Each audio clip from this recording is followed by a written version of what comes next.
السلام علیکم۔ کائنات کی سب سے مہنگی چیز احساس ہے جو دنیا کی ہر انسان کے پاس نہیں ہوتی۔ اللہ خود پر کوئی احسان نہیں رکھتا۔ اگر آپ نے اس کے لیے کوئی چیز چھوڑی ہے تو وہ آپ کو اس سے بہتر چیز سے نواز دے گا۔ حضرت ابو امامہ سے روایت ہے کہ نبی کریم صلی اللہ علیہ وسلم نے ارشاد فرمایا، جس نے اللہ کے لیے دوستی کی اور اللہ کے لیے دشمنی کی اور اللہ کے لیے دیا اور اللہ کے لیے روک رکھا، اس نے اپنے ایمان کو مکمل کیا۔ اللہ عز و جل نے آسمان اور زمین کی پیدائش سے 50,000 سال پہلے، جبکہ اس کا عرش پانی پر تھا، مخلوقات کی تقدیریں لکھ دی تھیں۔ بے شک ہمارے رب کی شان بہت اونچی ہے۔ اندھیروں کو نور دیتا ہے، ذکر اس کا دل کو سرور دیتا ہے۔ اس کے در سے جو بھی مانگو وہ اللہ ہے، ضرور دیتا ہے۔ حضرت عثمان غنی: تلوار کا زخم جسم پر ہوتا ہے اور بری گفتگو کا روح پر۔ قدر کرنی ہے تو زندگی میں کرو، میت اٹھاتے وقت تو نفرت کرنے والے بھی رو پڑتے ہیں۔ لوگوں کو اسی طرح معاف کرو جیسے تم خدا سے امید رکھتے ہو کہ وہ تمہیں معاف کرے گا۔ قیامت کے روز اللہ تعالیٰ 3 آدمیوں سے بہت سخت پیش آئے گا۔ تیسرے اس شخص سے جس کے پاس فالتو پانی ہو اور وہ دوسروں کو نہ دے۔ اللہ تعالیٰ کہے گا، جس طرح تو نے اس چیز کے دینے سے ہاتھ روکا جس میں تیری کاوش کو داخل نہ تھا، اسی طرح میں بھی اپنا فضل و کرم تجھ سے روک لوں گا۔ دوسرا وہ جو اپنے بھائی کا مال غصب کرنے کے لیے جھوٹی قسم کھائے۔ پہلا اس شخص سے جو قسم کھا کر اپنی چیز کی قیمت خرید زیادہ بتائے۔ رسول اللہ صلی اللہ علیہ وسلم نے فرمایا، جو کسی مسلمان کو ایسی جگہ ذلیل کرے گا جہاں اس کی عزت کی جاتی ہے تو اللہ اسے ایسی جگہ ذلیل کرے گا جہاں اسے اللہ کی مدد کی ضرورت ہوگی۔ صبر ایک ایسی سواری ہے جو اپنے سوار کو گرنے نہیں دیتی، اور نہ کسی کے قدموں میں اور نہ کسی کی نظروں میں۔ بے شک مشکل وقت بتا کر نہیں آتا، مگر سکھا کر اور سمجھا کر بہت کچھ جاتا ہے۔ اگر یہ جاننا چاہتے ہو کہ تمہیں اللہ سے محبت کتنی ہے تو بس یہ دیکھ لو کہ تمہیں گناہوں سے نفرت کتنی ہے۔ دن میں رزق تلاش کرو اور رات کو اس کو تلاش کرو جو رزق دیتا ہے۔ 3 آدمیوں کے متعلق نہ پوچھو، قیامت کے دن ان کا برا حشر ہوگا۔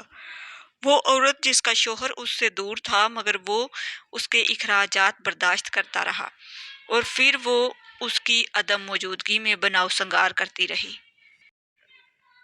وہ غلام جو بھاگ گیا، پھر اس کا انتقال اسی حالت فرار میں ہو گیا۔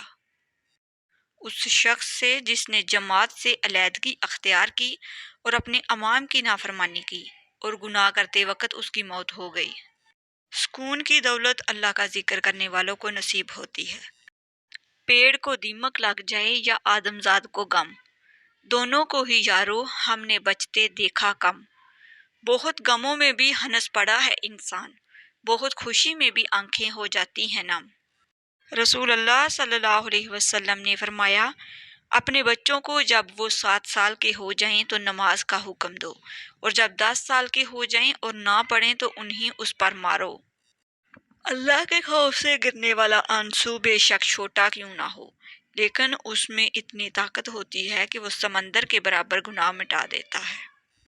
تمہارے پروردگار کے نزدیک بدترین شخص وہ ہے جو ہر وقت فتنہ و فساد کا موقع ڈھونڈتا رہے، صرف اس لیے تاکہ وہ لوگوں کے نزدیک اپنی بڑائی اور تکبر کو ظاہر کر سکے۔ حضرت ابن عمر رضی اللہ تعالیٰ عنہ نے فرمایا، اگر کوئی شخص شراب پی کر نشے کی حالت میں مر گیا تو گویا کہ وہ کافر مرا۔ آنسو بہا اس دن پر جو تیری زندگی سے گزر گیا اور اس میں کوئی نیکی نہیں ہوئی۔ کسی سے نیکی کرتے وقت بدلے کی توقع نہ رکھو، کیونکہ اچھائی کا بدلہ انسان نہیں اللہ دیتا ہے۔ زندگی کے ہر موڑ پر صلح کرنا سیکھو، کیونکہ جھکتا وہی ہے جس میں جان ہوتی ہے، اکڑنا تو مردے کی پہچان ہوتی ہے۔ مولا علی علیہ السلام نے فرمایا، اللہ کی اتنی عبادت کرو جتنے تم اس کے محتاج ہو۔ جو شخص دنیا میں کم حصہ لیتا ہے وہ اپنے لیے راحت کا سامان بڑھا لیتا ہے، اور جو دنیا کو سمیٹتا ہے وہ اپنے لیے تباہ کن چیزوں کا اضافہ کر لیتا ہے۔ حضور پاک صلی اللہ علیہ وسلم نے فرمایا، قیامت کے دن مجھے سب سے زیادہ پیارے اور میرے سب سے زیادہ قریب وہ لوگ ہوں گے جن کے اخلاق سب سے زیادہ بہتر ہوں گے، اور میرے غصے کے مارے اور مجھ سے دور وہ لوگ ہوں گے جن کے بدترین اخلاق ہوں گے۔ جب ضمیر ملامت کرنا چھوڑ دے تو سمجھ لو اب انسانیت ختم ہو گئی۔ غم اور مشکلات صرف اللہ کو بتایا کرو، اس یقین کے ساتھ کہ وہ تمہیں جواب بھی دے گا اور تمہاری تکلیف دور بھی کرے گا۔ اچھے کے ساتھ اچھے رہو، لیکن برے کے لیے برے مت بنو، کیونکہ تم پانی سے خون صاف کر سکتے ہو پر خون سے خون نہیں۔ کسی کا دل توڑنا ایسا ہی ہے جیسے کسی کو بے وجہ قتل کر دیا جائے۔ اگر ساتویں آسمان میں رہنے والے کا ایمان ایک پلڑے میں رکھا جائے اور دوسرے میں علی کا ایمان رکھا جائے تو علی کا ایمان زیادہ ہوگا۔ اللہ سے محبت کرو، جب زمانہ مشکل میں ڈال دیتا ہے تو میرا رب ہزار راستے کھول دیتا ہے۔ غلط بات پر غصہ آ جانا شرافت کی نشانی ہے، لیکن اسی غصے کو پی جانا مومن کی نشانی ہے۔ لوگوں کو اتنی اہمیت دو جتنی وہ تمہیں دیتے ہیں، کم دو گے تو مغرور کہلاؤ گے، زیادہ دو گے تو گر جاؤ گے۔ وہ اللہ ہی تو ہے جو دل کی خاموشی کو سمجھ بھی لیتا ہے۔ اگر انسان کو تکبر کے بارے میں اللہ کی ناراضگی اور سزا کا علم ہو جائے تو بندہ صرف فقیروں اور غریبوں سے ملے اور مٹی پر بیٹھا کرے۔ وہ برائی جس کے کرنے سے تیرے دل کو ملال ہو اس نیکی سے بہتر ہے کہ جس کے کرنے سے تجھے ناز اور گمنڈ ہو۔ رسول اللہ صلی اللہ علیہ وسلم نے فرمایا، جو شخص 7 سال ثواب کی نیت سے اذان دے تو اس کے لیے جہنم سے خلاصی لکھ دی جاتی ہے۔ اللہ پاک جس نے بھی میرے ساتھ برا کیا، جس نے بھی مجھے برا کہا، جس نے بھی میری چغلی کی، جس نے بھی میرا دل دکھایا، آج میں نے سب کو تیری رضا کے لیے معاف کیا۔ صبح بخیر۔ بہترین صبح وہ ہے جو اللہ کے ذکر سے شروع کی جائے۔ دوسروں کی توقعات کے مطابق زندگی بسر کرنے کی وجہ یہ ہوتی ہے کہ ہم ڈرتے ہیں کہ کہیں وہ دوسرا ہم کو شور نہ دے۔ انسان تب سمجھدار نہیں ہوتا جب وہ بڑی بڑی باتیں کرنے لگے، بلکہ وہ سمجھدار تب ہوتا ہے جب وہ چھوٹی چھوٹی باتیں سمجھنے لگتا ہے۔ جب آپ رب سے محبت کرتے ہیں تو وہ آپ کے دلوں میں صرف انہی لوگوں کو بسنے دیتا ہے جو آپ کی محبت کے لیے اہل ہیں۔ اپنی خامیوں کا احساس ہی انسان کا کامیابی کی طرف پہلا قدم ہے۔ کائنات میں کوئی کسی کا اتنی شدت سے انتظار نہیں کرتا جتنا اللہ اپنے بندوں کی توبہ کا کرتا ہے۔ رسول اللہ صلی اللہ علیہ وسلم نے فرمایا، قیامت کے دن جب تم حوض پر میرے پاس آؤ گے تو تمہارے چہرے، ہاتھ اور پاؤں وضو سے روشن ہوں گے۔ یہ علامت میری امت کی ہے جو کسی اور امت کو حاصل نہیں۔ جو کرتا ہے اللہ کرتا ہے، اور اللہ جو کرتا ہے بہتر کرتا ہے۔ آج کی بات، آخرت کے لیے محنت کرو، تمہارے دنیاوی کاموں کے لیے اللہ کافی ہوگا۔ رسول اللہ صلی اللہ علیہ وسلم نے ارشاد فرمایا، بہترین عمل صبر و درگزر کرنا ہے۔ نبی صلی اللہ علیہ وسلم نے فرمایا کہ جبرائیل علیہ السلام نے مجھے کہا، میں نے مشرق اور مغرب شان مارے لیکن محمد صلی اللہ علیہ وسلم نے اعلیٰ اور افضل کسی کو نہیں پایا۔ اسی طرح زمین کا چپا چپا کھنگال ڈالا لیکن کسی خاندان کو بنی ہاشم سے افضل نہیں پایا۔ نماز کبھی بھی نہ چھوڑیں، اس لیے کہ قبروں میں لاکھوں لوگ ترس رہے ہیں کہ دوبارہ زندگی مل جائے تاکہ اللہ کے لیے ایک سجدہ کر لیں۔ فاصلے بڑھتے ہیں تو غلط فہمیاں بھی بڑھ جاتی ہیں، پھر وہ بھی سنائی دیتا ہے جو کہا بھی نہ ہو۔ نعمت کا ملنا آزمائش ہے کہ تم نے شکر ادا کیا یا ناشکری کی۔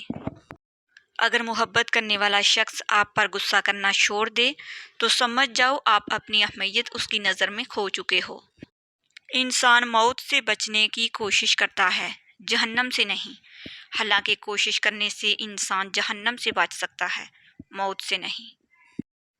حضرت انس سے روایت ہے کہ رسول اللہ صلی اللہ علیہ وسلم نے ارشاد فرمایا کہ علم کی طلب و تحصیل ہر مسلمان پر فرض ہے۔ رسول اللہ صلی اللہ علیہ وسلم نے فرمایا، حیا نصف ایمان ہے، جب تجھ میں حیا نہیں تو پھر جو تیرا دل چاہے کر۔ جب کوئی کام تمہاری مرضی کے مطابق ہو جائے تو شکر ادا کرو کہ اللہ نے تمہاری مرضی کو اتنی اہمیت دی، اور اگر تمہاری مرضی کے خلاف ہو تو زیادہ شکر ادا کرو کہ اب وہ اللہ کی مرضی سے ہوگا جو ہماری مرضی سے بہتر اور بہت افضل ہے۔ استغفار کے فوائد۔ پریشانیاں ختم ہوتی ہیں، حالات اچھے ہو جاتے ہیں، مشکلات آسان ہو جاتی ہیں، مال میں اضافہ ہوتا ہے۔ بہترین لوگ بہترین نیت رکھتے ہیں، جس کی وجہ سے اللہ تعالیٰ ان کے تمام کاموں کو سنوار دیتا ہے، اور جس کام کو رب سنوار دے اسے کوئی بندہ کیسے بگاڑ سکتا ہے۔ دکھ میں کبھی پچھتاوے کے آنسو نہ بہاؤ، بلکہ یہ سوچو کہ تم وہ خوش نصیب ہو جسے اللہ نے آزمائش کے قابل سمجھا۔ ناظرین، اگر آپ کو میری ویڈیوز اچھی لگتی ہیں تو پلیز میرے چینل کو سبسکرائب کر دیجئے، بیل آئیکن کو پریس کر دیجئے تاکہ میری ہر نئی آنے والی ویڈیوز سب سے پہلے آپ لوگوں تک پہنچ سکے۔ میری ویڈیوز کو لائک اور شیئر کر دیجئے گا، شکریہ۔ جو لوگ میرے چینل پر نئے ہیں ان لوگوں سے میری دل سے ریکویسٹ ہے کہ پلیز میرے چینل کو سبسکرائب کر دیجئے، بیل آئیکن کو پریس کر دیجئے تاکہ میری ہر نئی آنے والی ویڈیو سب سے پہلے آپ لوگوں تک پہنچ سکے۔ میری ویڈیوز کو لائک اور شیئر کر دیجئے گا، شکریہ۔ اچھے کمنٹ میں اپنی اچھی رائے کا اظہار ضرور کیجیے گا۔ ملتے ہیں دوبارہ ایک نئی ویڈیوز کے ساتھ، تب تک کے لیے اللہ حافظ۔